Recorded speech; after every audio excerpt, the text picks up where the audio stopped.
We imagine by now you understand how violence and nonviolence are connected to our ecological work.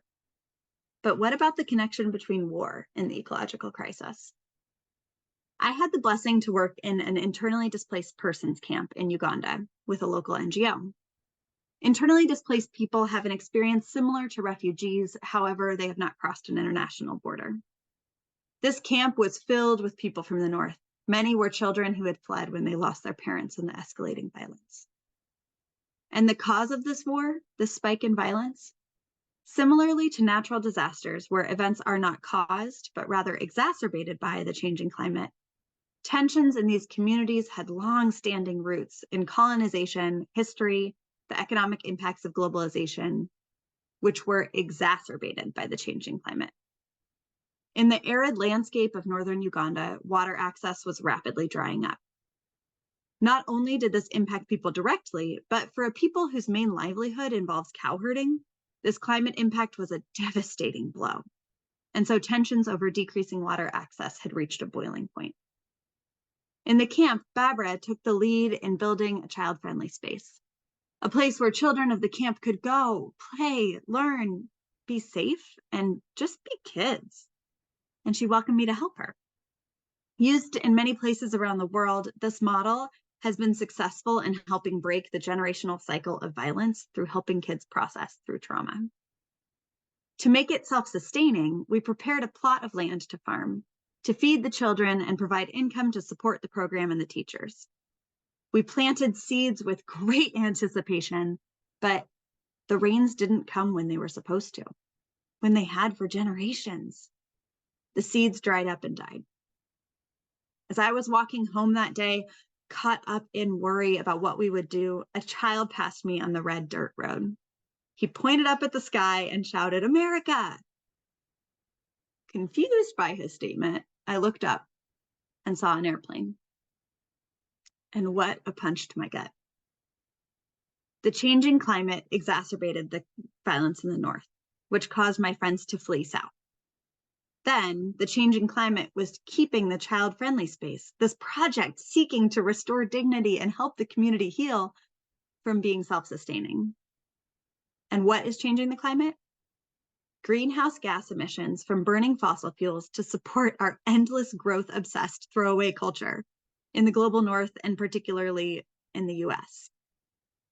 The airplane I took to Uganda was part of the reason that our crops failed. Moreover, my life's ecological footprint was part of the reason our crops failed. As Paz outlined so well last week, my lifestyle and the impact my life had contributed both to the original war and to barriers to the community ending the cycle of violence. I felt sick. Coming back stateside, I did everything I could to live simply, as many of you do, trying to stay out of the rat race of overconsumption, taking public transit, reducing my single-use plastics and my waste. And yet, despite all my efforts, the ecological crisis only continues to worsen. This is where we turn to the fourth tenet of the Vow of Nonviolence: actively resisting evil and working nonviolently to abolish war and the causes of war from my own heart and the face of the earth. We have done a lot of beautiful and important reflection upon the connection of our hearts and hands and wallets to the ecological crisis. This work of ecological conversion is essential as we seek to live in right relationship with our sister mother. But personal responsibility will not be sufficient to save our earth, to get us to a safe operating place in our planet. It will not help Barbara in her work to build a culture of peace in the rapidly changing climate in Uganda. Pope Francis in Laudato Si writes, quote, "We must continue to be aware that, regarding climate change, there are differentiated responsibilities.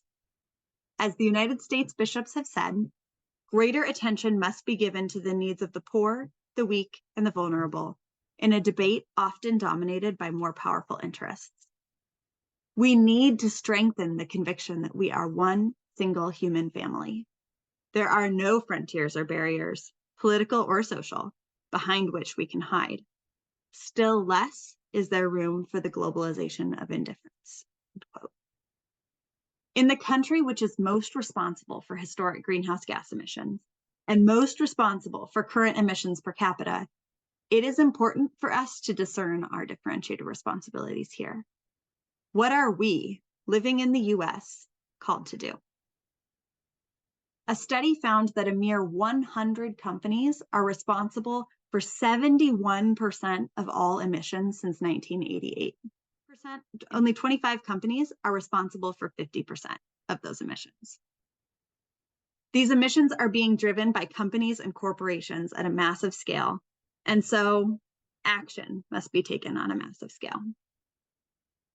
Just as with all nonviolent movements, we know that the structures, political, economic, and social, which maintain the destructive extractivist status quo, will not change by their own initiative. While people working in these structures may want change, the corporations are like a boulder rolling down a mountain, gathering momentum down the path of least resistance, the path which allows the greatest financial benefit, no matter the destruction caused. Just as Jesus knew he needed to confront the Pharisees and money changers and tax collectors in order to call attention to the way that the system they benefited from was deeply broken, so must we call attention to the way in which our fossil fuel complex culture is destroying our planet, our global neighbors, and our very selves.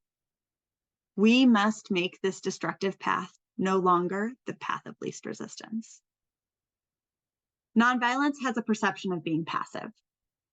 No, nonviolence is active. It is a choice to be active against the status quo when the status quo excludes and exploits. For Jesus, sometimes this meant asking questions. In other situations, it involved flipping tables.